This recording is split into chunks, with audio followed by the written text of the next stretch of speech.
बड़ी पुरानी सी कहावत है ना, जिनके घर शीशे के होते हैं उनको दूसरों के घरों पर पत्थर नहीं चलाना चाहिए। लेकिन प्रधानमंत्री नरेंद्र मोदी की पार्टी, उनकी पार्टी के तमाम भक्त तो उनके तमाम चेले चपाटे ना जाने क्यों ये बात भूल जाते हैं। कांग्रेस के एक नेता ने एक बयान दिया, राहुल गांधी को लेकर के ये बयान था, और क्यों दिया ये बयान उसकी भी समीक्षा करेंगे। राम की चर्चा हुई, राम का जिक्र आया, और फिर भारतीय जनता पार्टी के लोगों ने राहुल गांधी के ऊपर कटाक्ष करना शुरू कर दिया। नेता का नाम है नाना पटोले। नाना पटोले ने कहा कि राहुल गांधी वही कर रहे हैं जो भगवान राम ने कहा था, जो भगवान राम ने किया था। और इसके ठीक बाद बवाल कटना शुरू हो गया। तमाम भक्त राहुल गांधी के ऊपर टूट पड़े। लेकिन इन सब के दरमियान इतिहास हालिया दिनों का क्या रहा है? भक्तों ने तो मंदिर बनवा दिए हैं प्रधानमंत्री नरेंद्र मोदी के, किसने विष्णु का अवतार कहा है, वो सारी चीजें निकलकर सामने आ गई। ठीक उसी तरीके से जैसे कि राहुल गांधी और कांग्रेस को विदेशी एजेंट बताया तो मोदी जी का ACYPL कनेक्शन सामने आ गया। अब उसी तरीके से भगवान राम की चर्चा हुई, राहुल की चर्चा हुई, और प्रधानमंत्री नरेंद्र मोदी जो खुद को खुद से नॉन बायोलॉजिकल कहते हैं वो बुरा फंस गए। सारी बातें जरा विस्तार से करेंगे। नमस्कार, मैं स्वप्निल और आप मुद्दा देख रहे हैं। दोस्तों, आगे बढ़ें उससे पहले वही छोटी सी अपील। मुद्दा इन दिनों एक गंभीर आर्थिक संकट से जूझ रहा है। एक तरफ हमारे मेन बैंक अकाउंट बीते लंबे समय से फ्रीज चल रहे हैं, तो दूसरी तरफ हमारे 2.5 साल पुराने चैनल को हमसे लंबे समय तक छीन कर रखा गया था।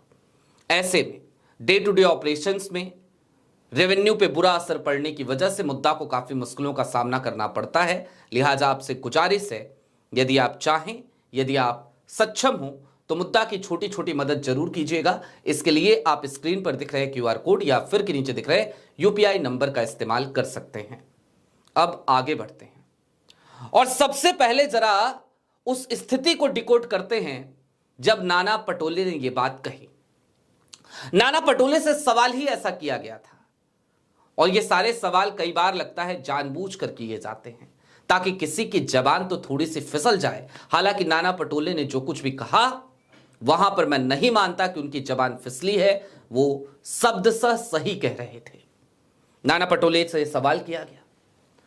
सवाल यह था कि भगवान राम का मंदिर बन गया अयोध्या में, राहुल गांधी अब तक दर्शन करने क्यों नहीं गए? इसके बाद PTI से बात करते हुए नाना पटोले ने कहा, Rahul Gandhi is doing the work of भगवान श्री राम।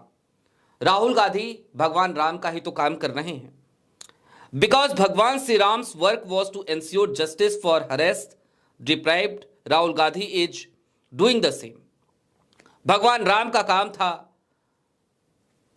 दबे कुचले शोषित वर्ग के लोगों को न्याय दिलाना, जस्टिस देना। भगवान राम वही कर रहे हैं। भगवान राम ने वही किया था, राहुल वही कर रहे हैं। Rahul Gandhi is doing the same. Rahul Gandhi likes to do this service in place of doing photo session at the Ram temple. Rajiv ji was behind the opening of the lock there. और इसके आगे कहा कि राहुल गांधी वो फोटो सेशन नहीं चाहते। फोटो सेशन कराने की बजाय राम मंदिर में जाकर राहुल गांधी राम ने जो किया था वो करना ज्यादा बेहतर समझते हैं, और राम मंदिर का ताला तो राजीव गांधी ने खुलवाया था। यह बयान था नाना पटोले का। और इसके बाद से लगातार हंगामा मच गया। गोदी मीडिया से लेकर भारतीय जनता पार्टी के प्रवक्ता, नेता, तमाम चंटू बंटू, ट्विटर पे जो दोरुपल्ली ट्रोल्स हैं वो सब एक्टिव हो गए, राहुल गांधी को ट्रोल करने लगे। लेकिन जब राहुल गांधी को ट्रोल कर रहे थे तो हमने कुछ चीजें और खोजी, और अब मैं आपको वो तमाम चीजें जरा दिखाना चाहता हूं। आपकी स्क्रीन पर सबसे पहले एक तस्वीर है।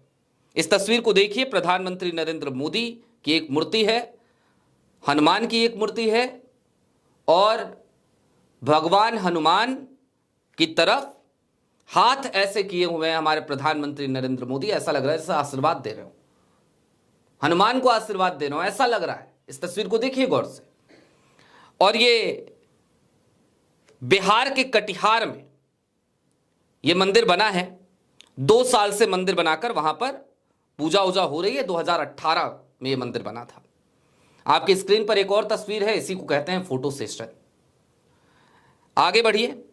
देश के लिए विष्णु अवतार हैं मोदी, यह बयान किसी और का नहीं बल्कि आचार्य प्रमोद कृष्णन का था।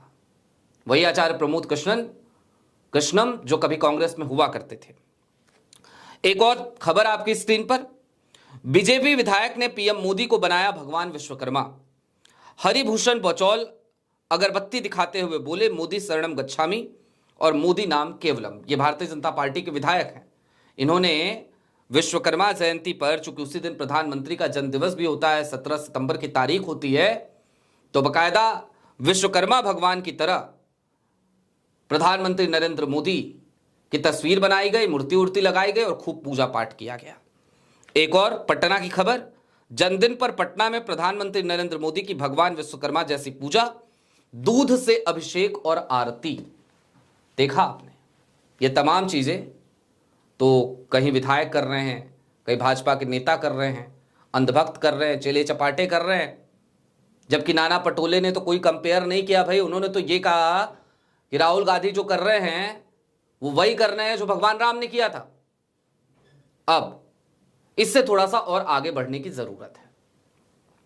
आपको याद है 2024 का लोकसभा चुनाव चल रहा था।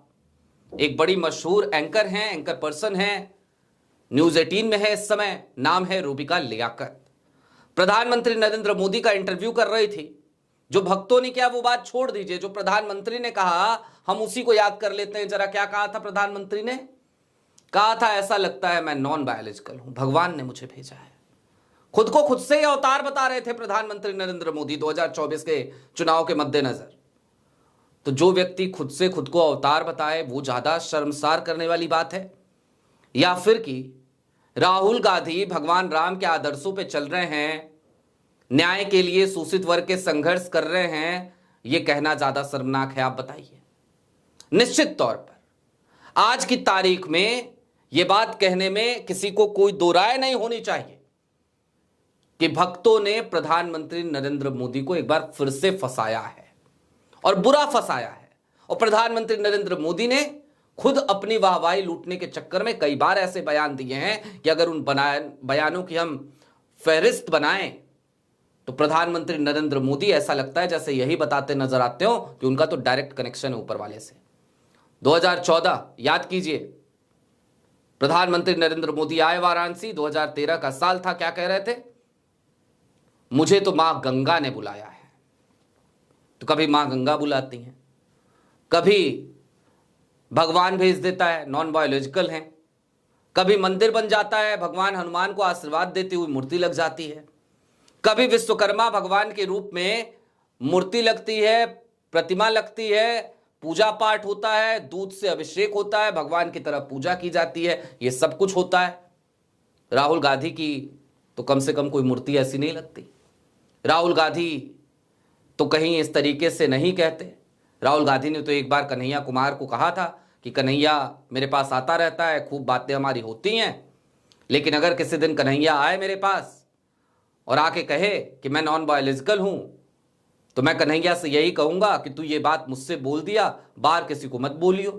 ये राहुल ने बोला था, याद होगा आपको। अभी 2024 चुनाव के दौरान ही बोला था, दिल्ली की रैली में बोला था। तो कुल मिलाकर अब चलते चलते इस बात को समझिए कि ये जो नॉन बायोलॉजिकल साहब है और इनका जो इकोसिस्टम है, इसको बड़ी तकलीफ होती है अगर राहुल के बारे में कहीं कोई अच्छी बात बोल दे। और अब जरा राहुल की राजनीति को भी समझने की जरूरत है।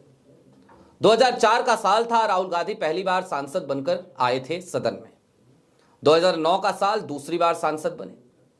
पहली बार उन्होंने प्रधानमंत्री पद नहीं स्वीकार किया था, और जाहिर सी बात है करते तो ज्यादा गलत हो जाता, क्योंकि पहली बार सांसद बने थे। गांधी परिवार के ऊपर परिवारवाद का एक और आरोप लगता। हालांकि उस समय भी लोग कह रहे थे बन जाइए। पहले सोनिया ने पद ठुकराया, राहुल ने ठुकराया 2004 में, नहीं बने, त्याग किया, कुर्सी छोड़ी। 2009 का साल, राहुल गांधी प्रधानमंत्री पद के प्रबल दावेदार थे, बन भी सकते थे, लेकिन नहीं बने। उन्होंने कुर्सी ठुकराई, त्याग किया। 2009 के बाद 2014 का साल और 2014 से पहले का वो पूरा प्रोपेगेंडा याद कीजिए। अन्ना आंदोलन, अरविंद केजरीवाल, वो तमाम लोग कांग्रेस को जिस तरीके से सत्ता से बेदखल करने के लिए भारतीय जनता पार्टी के पीछे छिपे हुए तमाम चेहरे वो मैदान में उतर गए, यूपीए की सरकार को बदनाम किया, बाद में कई भ्रष्टाचार के आरोप निराधार निकले, जिसमें से एक 2G स्पेक्ट्रम भी था। उन सब के दरमियान राहुल लड़ते रहे और 2014 से लेकर अब तक 2024 तक राहुल गांधी लड़ रहे हैं अन्याय से। राहुल गांधी लड़ रहे हैं लगातार उन तमाम स्थितियों से जहां पर दबे शोषित वर्ग को दबाया जा रहा है और 11 साल बीत चुके हैं। मैं एक और बड़ी बात कहते हुए अपनी बात आज खत्म करना चाहता हूं। 11 साल बीतने वाले हैं, बीत नहीं चुके, बीतने वाले हैं। भगवान राम को 14 वर्ष का वनवास हुआ था। कहीं ऐसा तो नहीं कि राहुल गांधी का भी ये 14 वर्ष का वनवास ही चल रहा हो।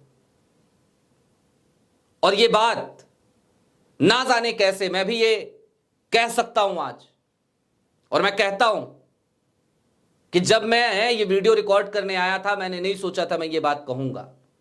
ऐसा लगता है जैसे भगवान ने मुझसे कहलवाया है, ऐसा लगता है मुझे।